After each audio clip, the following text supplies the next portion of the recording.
Study IQ IAS, अब तैयारी हुई अफोर्डेबल। शिव की नगरी Banaras. Welcome to study IQ। मेरा नाम है आदेश सिंह। भीड़ भाड़ वाली तंग गलियां और उन गलियों के किनारे सटी हुई छोटी बड़ी दुकानें, पान ठंडाई की सौंधी खुशबू और हर कदम पर आस्था से जुड़े सैकड़ों मंदिर, हजारों लोगों को अपनी तरफ खींचते वो घाट, मानो कोई अपना बुला रहा हो। गंगा की धड़कती लहरों का आंचल और इस आंचल से खेलती रोशनी की किरणें, दूर तक रेत और बादलों के पीछे से झांकते सूर्य देवता, फिजाओं में घुली घंटी, आरती और भजन की आवाजें, इनकी धुन पर गोता लगाते आजाद परिंदे और कुछ ठहरे हुए लम्हे। गंगा तट पर बसे इस अद्भुत नगर में आपको भारत की असली गंगा जमुनी तहजीब अपने विभिन्न रंग रूप में साकार होती दिख जाएगी। ये नगर हिंदू और बौद्ध धर्म का एक तीर्थ स्थल है। दोस्तों, अब तक तो आप सभी को अंदाजा लग ही गया होगा कि हम किस शहर की बात कर रहे हैं। जी हाँ, हम बात कर रहे हैं बनारस की।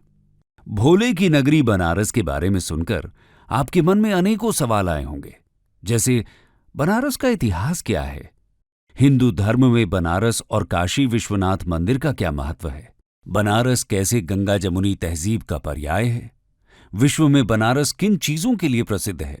आज की इस चर्चा में हम इन्हीं सब सवालों पर बात करेंगे। तो आइए आपको बनारस से रूबरू कराते हैं। Brief history of Banaras. दुनिया के सबसे प्राचीन शहरों में से एक बनारस को वाराणसी, विश्वनाथ नगरी, मुक्ति नगरी और काशी जैसे नामों से भी जाना जाता है। विश्वनाथ यानी दुनिया के नाथ, यानी शंभु यानी महादेव। मुक्ति नगर यानी जहां मोक्ष मिलता है। बता दें कि बनारस को लेकर यह मान्यता है कि जिस व्यक्ति की मृत्यु यहां होती है वो जीवन और मरण के चक्कर से मुक्त हो जाता है।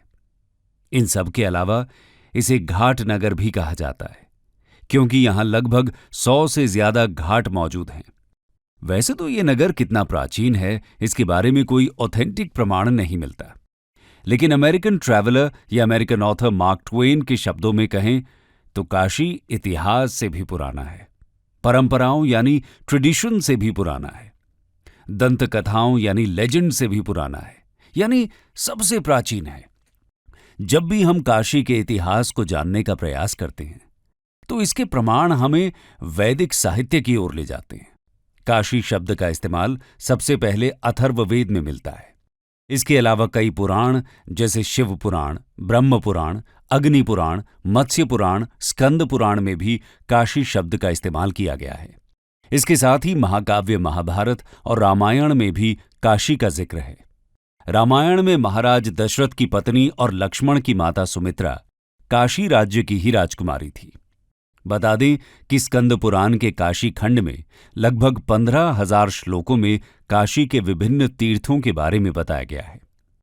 इसके अलावा 635 AD में भारत आए हुएन-त्सांग ने भी काशी के बारे में बताया है कि काशी एक ऐसा शहर है जो डेंसली पॉपुलेटेड है और गंगा नदी के किनारे लगभग 5 किलोमीटर तक फैला हुआ है।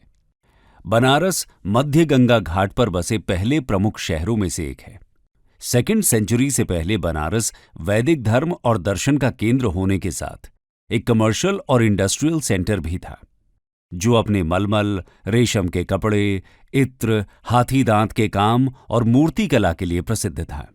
हिस्टोरिकल डॉक्यूमेंट्स द्वारा प्रमाणित है कि 6th सेंचुरी BC में बनारस सांस्कृतिक दृष्टि से देश का सबसे लार्जेस्ट और इंपॉर्टेंट शहर था। मध्य युग में यह कन्नौज राज्य का हिस्सा था और आगे चलकर बंगाल के पाल नरेशों का इस पर अधिकार हुआ। इसके बाद 1194 AD में बैटल ऑफ चंदावर में जयचंद की हार के साथ काशी में मोहम्मद गौरी की एंट्री हुई। इस दौरान मोहम्मद गौरी ने इस नगर को लूटा और कई हिंदू मंदिरों को नष्ट कर दिया। इस लूटपाट की वजह से बनारस में रह रहे अनेकों स्कॉलर्स देश के दूसरे हिस्सों की तरफ पलायन कर गए। 16th सेंचुरी में मुगल बादशाह अकबर ने शहर की धार्मिक और सांस्कृतिक गतिविधियों को एक बार फिर से प्रोत्साहित किया। इस दौरान बनारस का नाम बदलकर मुहम्मदाबाद रख दिया गया। लेकिन 17th सेंचुरी के अंत में मुगल बादशाह औरंगजेब के शासनकाल के दौरान बनारस को एक और झटका लगा। 1669 में औरंगजेब ने विश्वनाथ मंदिर के एक हिस्से को तुड़वाकर वहां ज्ञानव्यापी मस्जिद का निर्माण कर दिया। हालांकि 1700 एडी के आसपास मराठों ने यहां एक नए पुनरुत्थान को प्रायोजित किया। यहां पर जितने आधुनिक घाट हम देखते हैं उनमें से अधिकांश मराठों द्वारा ही बनवाए गए। इतना ही नहीं, 1780 में मराठा रानी महारानी अहिल्याबाई होलकर ने काशी विश्वनाथ मंदिर का भी पुनः निर्माण करवाया। इसके बाद 18वीं सेंचुरी में जब मुगलों की शक्ति कम हुई तो अवध एक इंडिपेंडेंट स्टेट बनकर उभरा और बनारस इसका एक फ्यूडेटरी या सबऑर्डिनेट स्टेट था। इसी दौरान भारत में अंग्रेजों की भी एंट्री हो चुकी थी और उन्होंने अपनी सत्ता यहां स्थापित करना शुरू कर दिया।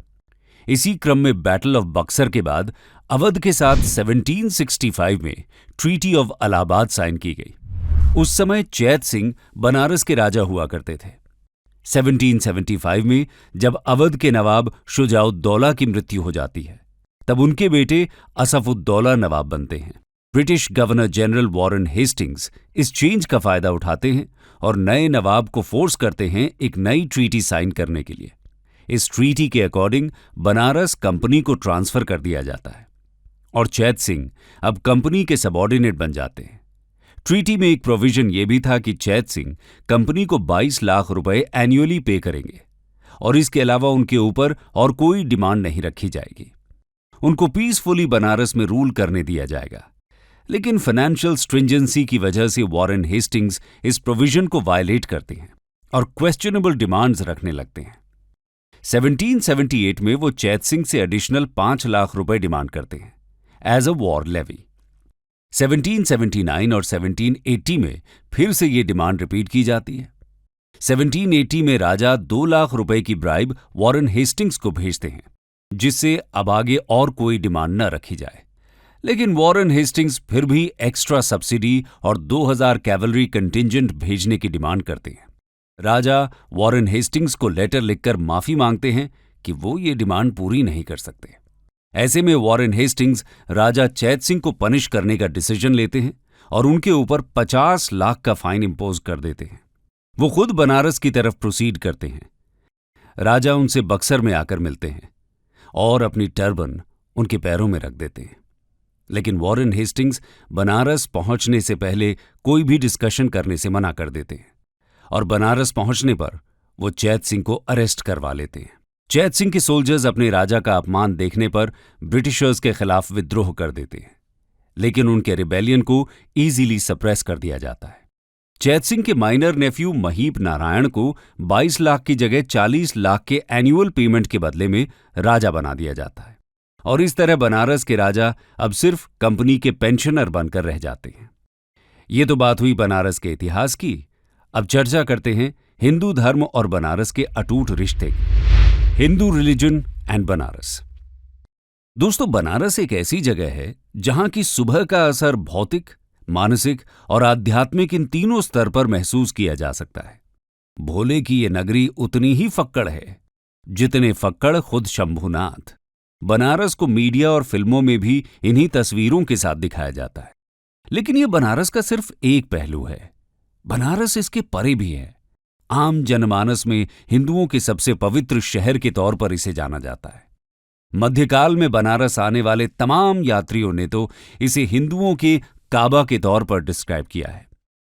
हिंदू पुराणों में बनारस का एक प्राचीन नाम वाराणसी है, जो 2 नदियों वरुण और अशी से मिलकर बना है। यूं तो कई छोटी और बड़ी नदियां इस शहर से होकर गुजरती हैं, लेकिन इन दोनों नदियों का शहर से अलग लगाव है। मान्यता है कि काशी नगरी को खुद भगवान शिव ने बसाया था। देवी पार्वती से अपने विवाह के बाद शिव उनके साथ यहां रहने आए थे और इसे कभी छोड़कर न जाने की बात कही थी। तब से ही काशी शिव की नगरी कहलाता है। इसे महादेव का पर्याय भी माना जाता है। उन्हीं की तरह मलंग, आशुतोष पर अलौकिक और असाधारण। शिव के बिना काशी की कल्पना अधूरी है। इस शहर की हर गली, हर कूचे पर शिव की गहरी छाप है। इस शहर में भगवान शिव को समर्पित सैकड़ों मंदिर हैं, जिसमें सबसे प्रमुख है काशी विश्वनाथ मंदिर। काशी विश्वनाथ मंदिर 12 ज्योतिर्लिंग में से एक है। यह गंगा के पश्चिमी तट पर स्थित है। कहा जाता है कि 11वीं सेंचुरी में राजा हरिश्चंद्र ने मंदिर को दोबारा बनवाया था। इतिहास के पन्नों को पलटें तो पता चलता है कि इस मंदिर के निर्माण और तोड़ने का सिलसिला 11वीं सेंचुरी से लेकर 15वीं सेंचुरी तक चला। साल 1194 में मोहम्मद गौरी के आदेश पर कुतुबुद्दीन ऐबक ने इसे तोड़वाया। मंदिर को एक बार फिर से बनवाया गया, लेकिन 13वीं सेंचुरी में फिरोज शाह तुगलक ने इसे तोड़ने के आदेश दिए। फिर 1447 में जौनपुर के सुल्तान महमूद शाह ने इसे तोड़वा दिया। इसके बाद 1585 में बादशाह अकबर के नवरत्नों में से एक राजा टोडरमल की मदद से पंडित नारायण भट्ट ने फिर से मंदिर का रेस्टोरेशन किया। लेकिन 18 अप्रैल 1669 को औरंगजेब ने इस मंदिर को ध्वस्त करने के आदेश दिए। इसके बाद 1780 में महारानी अहिल्याबाई होलकर ने इस मंदिर का रेस्टोरेशन करवाया। आगे चलकर 1835 में महाराजा रणजीत सिंह ने मंदिर को 1000 किलोग्राम सोना दान दिया। इससे मंदिर के कलश को बनवाया गया था। भगवान शिव के अलावा बनारस में दूसरे देवी देवताओं के भी बेहद प्रसिद्ध मंदिर हैं, जैसे संकटमोचन हनुमान जी मंदिर, जिसे महाकवि तुलसीदास ने इस्टेब्लिश किया था। यहां हर साल होने वाला म्यूजिक फेस्टिवल पूरे वर्ल्ड में फेमस है। इसके अलावा कुष्मांडा देवी का एक पुराना मंदिर भी यहीं स्थित है, जो अपनी रक्तिम छवि से विशाल कुंड यानी ह्यूज पूल के लिए बेहद फेमस है। विश्वनाथ मंदिर के पास ही माता अन्नपूर्णा का मंदिर है।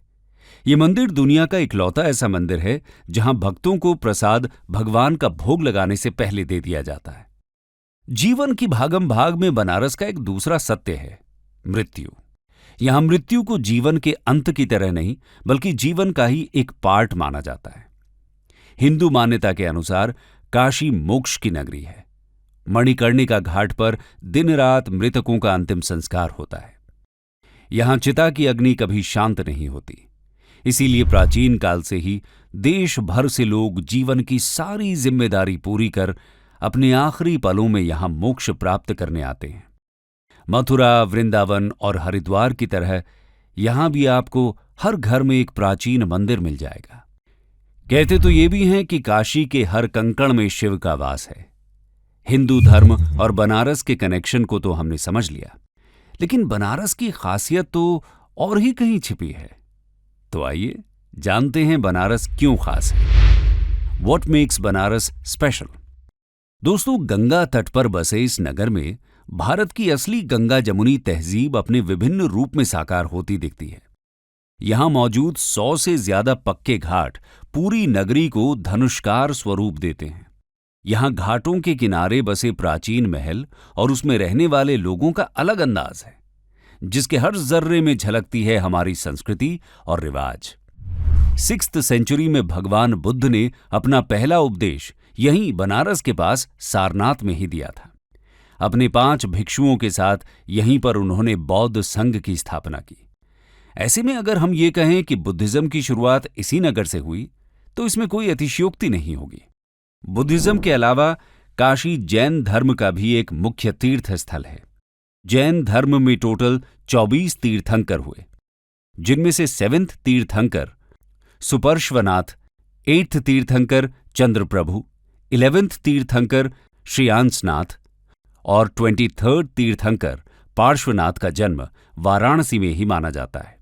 और दिलचस्प बात तो यह है कि इनमें से 11th तीर्थंकर श्रेयांशनाथ का जन्म तो उसी सारनाथ में हुआ है जो बुद्धिज्म का तीर्थ स्थल है। बनारस में अनेक प्राचीन जैन टेम्पल मौजूद हैं, जिसमें जैन घाट पर सुपार्श्वनाथ जन्मस्थल और भेलूपुर में तीर्थंकर पार्श्वनाथ जन्मस्थल शामिल हैं। इसके अलावा 8th सेंचुरी में महादेव की भूमि काशी ने आदि शंकराचार्य को अपनी तरफ आकर्षित किया और उन्होंने यहां काशी विश्वनाथ षटकम की रचना की। बनारस 14th सेंचुरी के प्रमुख संत एवं समाज सुधारक कबीर की जन्मस्थली भी है। कबीर के बिना काशी अधूरी है। शहर के मध्य कबीर चौरा मोहल्ले में उनका आश्रम है। ये मोहल्ला अपने संगीत साधकों के लिए दुनिया भर में मशहूर है। इसके साथ ही संत रायदास, जो कबीर के ही समकालीन थे, उनका जन्म भी बनारस में ही हुआ था। वो मीराबाई के गुरु थे। उनके फॉलोअर्स को रायदासी कहा जाता है। 16th सेंचुरी में गुरु नानक देव भी काशी आए, और काशी विश्वनाथ के पुजारियों के साथ सत्संग भी किया। वहीं 80 घाट पर गोस्वामी तुलसीदास जैसे भक्त कवि ने अपनी कालजयी रचना रामचरितमानस लिखी। बनारस का एक दूसरा इंपॉर्टेंट संप्रदाय है अघोर संप्रदाय। इस संप्रदाय के प्रमुख संत बाबा कीनाराम थे। बनारस में बाबू कीनाराम को बेहद श्रद्धा से देखा जाता है। इस संप्रदाय के साधु अघोरी कहलाते हैं, जो अपनी मिस्टीरियस मेडिटेशन मेथड्स के लिए जाने जाते हैं। दुनिया भर से टूरिस्ट इन साधु से मिलने की आशा लिए बनारस आते हैं।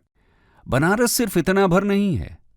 यहां जहां एक तरफ मंदिरों से घंटे और आरती की गूंज सुनाई देती है, तो वहीं मस्जिदों से अजान की आवाज भी कानों को सुकून देती है। ये साधु संतों के अलावा अमन से रहने वाले मिर्जा गालिब का भी शहर है। मिर्जा गालिब ने इसी शहर के लिए एक बेहद लंबी नज्म चिरागे दैर यानी मंदिर का दीपक भी लिखी।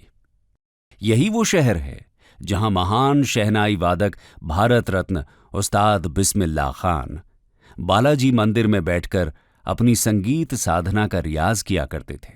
विभिन्न संस्कृतियों का यही समन्वय बनारस की गंगा जमुनी तहजीब को जन्म देता है और इसे विशेष बना देता है। इसके अलावा बनारस जितना बाबा काशी विश्वनाथ के लिए प्रसिद्ध है, उतना ही लोकप्रिय है बनारसी पान के लिए, जिसकी चर्चा बॉलीवुड के गानों से लेकर देश विदेश तक होती है। इतना ही नहीं, काशी में खान पान भी एक संस्कार है जो सुबह से शुरू होता है और रात्रि तक चलता है। बनारसी मलाई पूड़ी का अपना अलग जायका है। रबड़ी, पिस्ता बादाम और ऊपर से चीनी की मिठास अलग ही स्वाद बढ़ाती है। वहीं बनारस की ठंडाई बनारस के जायके को और बढ़ा देती है। यहां ठंडाई में दर्जनों मसालों के साथ फल और फूलों के रस का तड़का लगाने के बाद हर मौसम के मुताबिक ठंडाई तैयार की जाती है। खाने के बाद अगर पहनावे में आए तो बनारसी साड़ी को भला कौन भूल सकता है। सदियों से भारतीय महिलाओं की पहली पसंद रही बनारसी साड़ी आज विदेशों तक लोकप्रिय है। इसके अलावा बनारस में कार्पेट वीविंग इंडस्ट्री भी प्रमुख है, जिसकी कारीगरी काफी प्रसिद्ध है। वहीं बनारस की एक पहचान गुलाबी मीनाकारी भी है। सिल्वर और गोल्ड मेटल्स पर मीनाकारी गुजरात और राजस्थान जैसे स्टेट्स में फेमस है, लेकिन गुलाबी मीनाकारी वाराणसी को छोड़कर कहीं और नहीं की जाती। इस आर्ट फॉर्म में आर्टिजन्स मेटल सरफेस के ऊपर विभिन्न प्रकार के मिनरल सब्सटेंसेस को अटैच या फ्यूज करके उसे कलर और डेकोरेट करते हैं। इसमें इस्तेमाल होने वाले मेटल को चित्रास कहा जाता है। इस प्रोडक्ट की यूनिकनेस यह है कि वाराणसी के आर्टिजन्स व्हाइट एनामल पर डेलिकेटली पिंक कलर ऐड करते हैं, जबकि दिल्ली और जयपुर में रेड, ग्रीन और ब्लू कलर ऐड किया जाता है।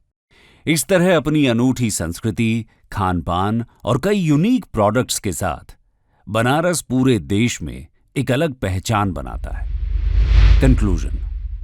तो दोस्तों, ये है आपका, हमारा और हम सब का बनारस शहर। हजारों बार उजड़ने के बाद भी बनारस ने कभी अपनी आस्था और अपने अस्तित्व को नहीं खोया। अपनी इन्हीं सब विशेषताओं की वजह से ये भारत की सांस्कृतिक राजधानी भी कहलाता है। क्या इसके अलावा आप बनारस से जुड़ी कोई और कहानी जानते हैं? अगर हां, तो हमारे साथ कमेंट सेक्शन में जरूर शेयर करें। स्टडी IQ IAS, अब तैयारी हुई अफोर्डेबल।